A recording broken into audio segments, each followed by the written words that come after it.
Selamat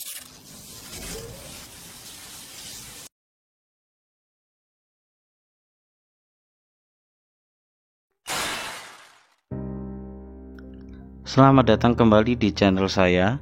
Kali ini saya akan membahas tentang materi seni patung. Namun sebelumnya, seperti biasa kita harus mengetahui dulu kompetensi dasarnya apa.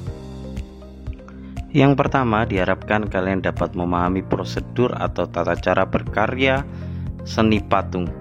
Yang kedua adalah kalian diharapkan dapat membuat karya seni patung dengan berbagai alat, bahan, dan tekniknya. Untuk peta konsep kali ini, kalian akan mempelajari yang pertama masalah pengertian seni patung, kemudian yang kedua fungsi dari seni patung, yang ketiga adalah jenis-jenisnya, kemudian yang terakhir alat dan bahan. Sedangkan teknik akan dibahas pada video berikutnya. Sekarang kita mulai pembahasan dari pengertian patung. Patung merupakan karya 3 dimensi yang memiliki panjang, lebar, dan tinggi, serta memiliki ruang nyata atau volume.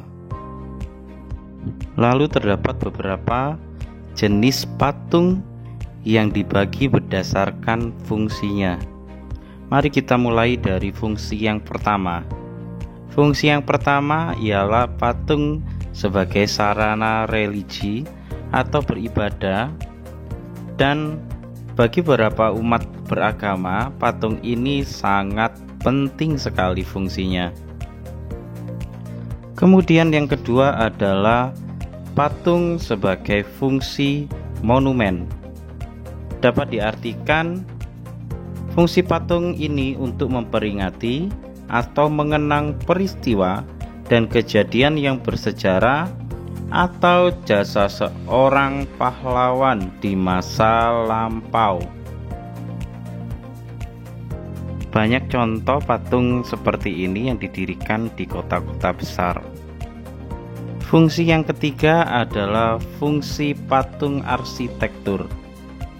Jenis patung ini untuk menunjang dalam konstruksi bangunan dan bernilai estetika atau keindahan.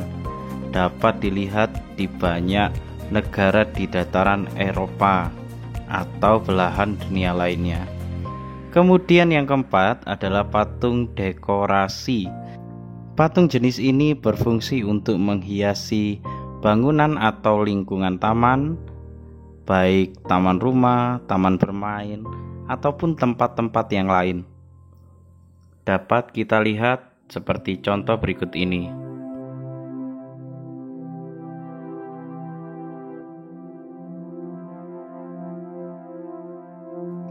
Kemudian yang kelima adalah patung seni. Patung ini berfungsi sebagai karya seni murni untuk estetika atau sengaja dibuat hanya untuk dinikmati keindahan bentuknya saja. Saya berikan contohnya seperti berikut ini.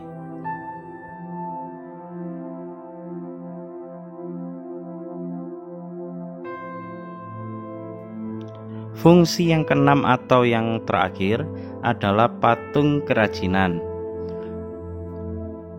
Patung jenis ini sengaja dibuat oleh pengrajin untuk dijual karena memiliki nilai komersil atau dibuat untuk mencari keuntungan. Contohnya seperti ini.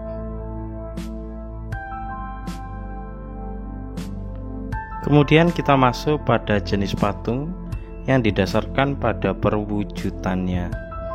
Yang pertama ada patung dengan jenis figuratif atau representatif, atau mewakili sesuatu yang nyata di dunia ini. Kemudian yang kedua non figuratif atau imajinatif, atau cenderung abstrak dalam pembuatannya. Untuk menegaskan kembali, patung figuratif adalah patung yang merupakan tiruan dari bentuk alam seperti manusia, binatang, dan tumbuhan.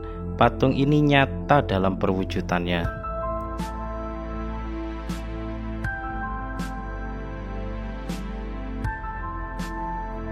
Lalu untuk kebalikannya, yaitu patung non figuratif, patung ini secara umum terlepas dari bentuk tiruan alam, dan seperti yang saya katakan tadi, kadang malah terkesan bentuknya abstrak. Beberapa sumber menjelaskan terdapat jenis patung yang juga didasarkan bentuk atau karyanya. Yang pertama adalah patung dada. Patung ini penampilannya sebatas dada ke atas atau bagian kepala sampai dada. Kemudian yang kedua adalah patung jenis torso. Patung ini adalah karya seni yang penampilannya hanya menampilkan bagian badan dari dada, pinggang, dan panggul, atau patung manusia yang tidak utuh.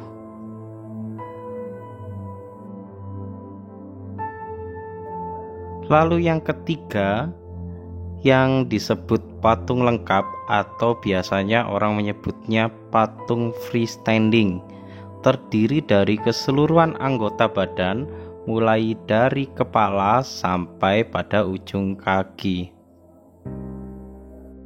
Kita masuk pada bahan pembuatan patung.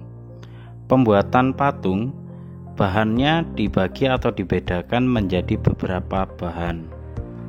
Bahan yang pertama adalah bahan lunak.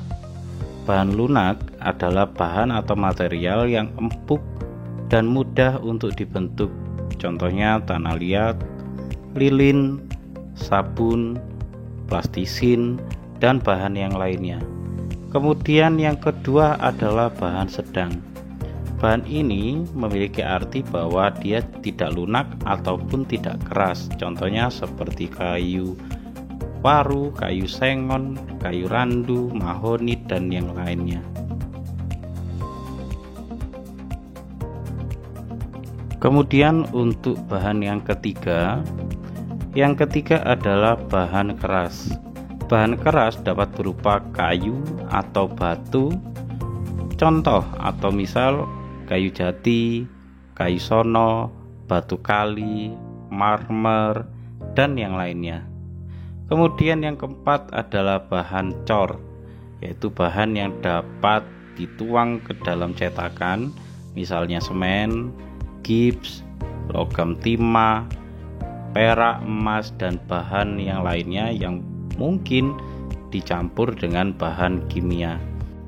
Kemudian yang terakhir adalah bahan-bahan lain, yaitu bahan-bahan yang dapat kita temukan di sekitar kita, contohnya seperti kertas, plastik, atau barang-barang bekas.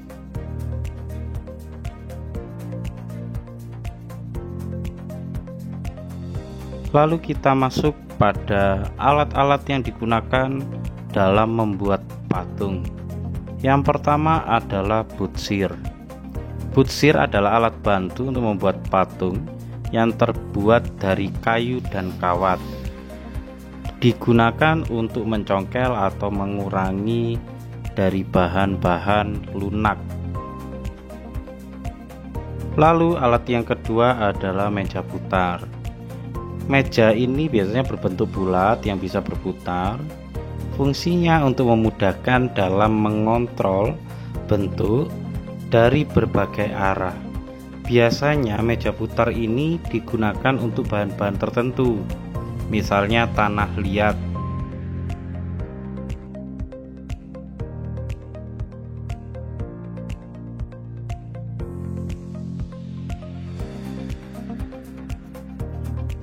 Kemudian yang ketiga adalah pahat.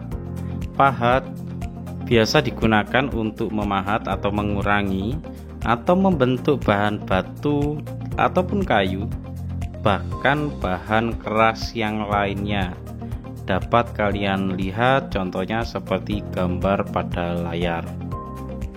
Pahat dan juga butsir memiliki beberapa bentuk ukuran, dari yang terbesar sampai ke yang kecil. Kemudian yang keempat adalah sendok adukan. Sendok ini berfungsi untuk mengambil adonan dan menempelkan pada kerangka patung. Biasanya dipakai untuk bahan-bahan seperti semen, pasir, dan sebagainya. Bahkan tanah liat juga bisa menggunakan alat bantu ini. Kemudian contoh alat bantu yang selanjutnya adalah alat las karbit atau listrik. Digunakan untuk menyatukan bahan-bahan yang terbuat dari besi atau logam lainnya. Atau bisa dikatakan alat ini digunakan untuk bahan yang memerlukan panas untuk menyatukan bagian satu dengan bagian lainnya. Cukup di sini materi awal dari seni patung. Semoga apa yang disampaikan dapat dengan mudah kalian cerna. Tunggu video selanjutnya karena kita akan berlatih dalam membuat patung berdasarkan teknik dan bahan yang digunakan. Jangan lupa like, share, and subscribe untuk mengembangkan video-video selanjutnya. Terima kasih.